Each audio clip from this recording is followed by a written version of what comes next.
Patel mic नहीं है sir, बंद कर रहे हो सर? इंडिपेंडेंट आ गया। धन्यवाद। हमारे लोग सर आर्थिक रूप से बड़े कमजोर हैं और 2 अप्रैल 2018 के मुकदमों के लिए कई बार सरकार से बात हुई, वापस नहीं हुई, उनको वापस कराया जाए। भीमा को वकीलों को बहुत पैसे लगते हैं सर।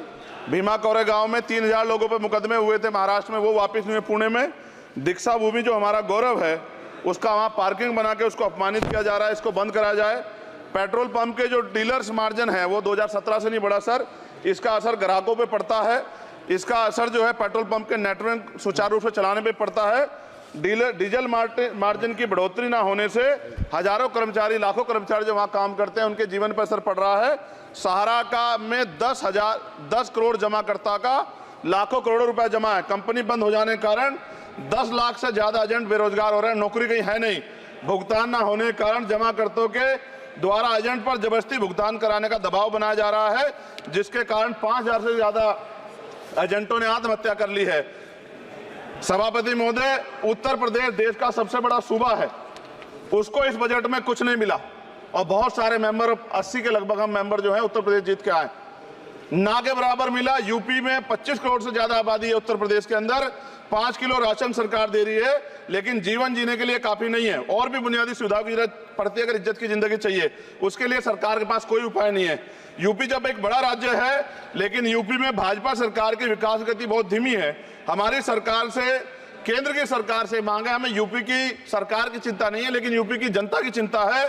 मैं मांग करता हूं कि यूपी को 4 भागों में विभाजित किया जाए।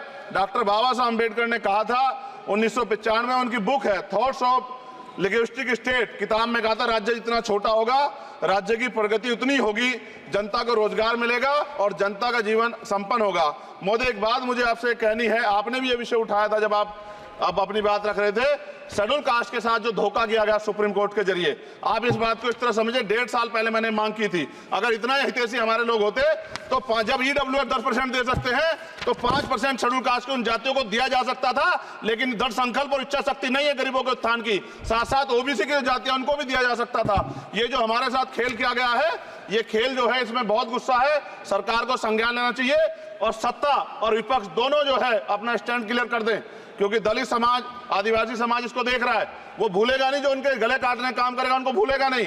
और साथ साथ एक जो मेरी पर्सनल है सर, अभी मैं सुबह से प्रयास कर रहा था कि विनेश के लिए बोलूं, जब उसको डिस्क्वालीफाई किया गया, विनेश या नहीं, लेकिन ऐसा लगा जैसे हमें चाकू घुसेड़ दिया गया। मेरे आज भी याद है उस प्रोटेस्ट में मैंने रातें काटी हैं और 4-4 गोली खाई मैंने। ये देश की अस्मिता से जुड़ा मामला था, पर हमने, हमारी मांग ये थी कि सरकार स्टैंड क्लियर कर दे, तब भी सुनवाई नहीं की गई। जब मंत्री बोलने आए तो हमने उनसे कहा कि हमें कुछ इंफॉर्मेशन चाहिए, उस पर बात नहीं हुई। सवाल ये है सर, 1 गोल्ड हमारे लिए आ रहा था और जब ये गोल्ड आता देश गौरवान्वित होता, और क्या व्यवस्था थी सर कि उसका वेट बढ़ गया, पता ही नहीं लगा सिस्टम के लोगों को। क्या बेवकूफी की गई है, ये सोचने का विषय है सर। ये बहुत महत्वपूर्ण, देश की बेटी का मामला है।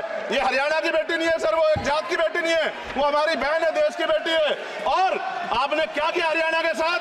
आपने हरियाणा का बजट कम किया, जबकि सबसे ज्यादा मेडल हरियाणा लेके आता है। ये गलत है सर, ये धोखा है।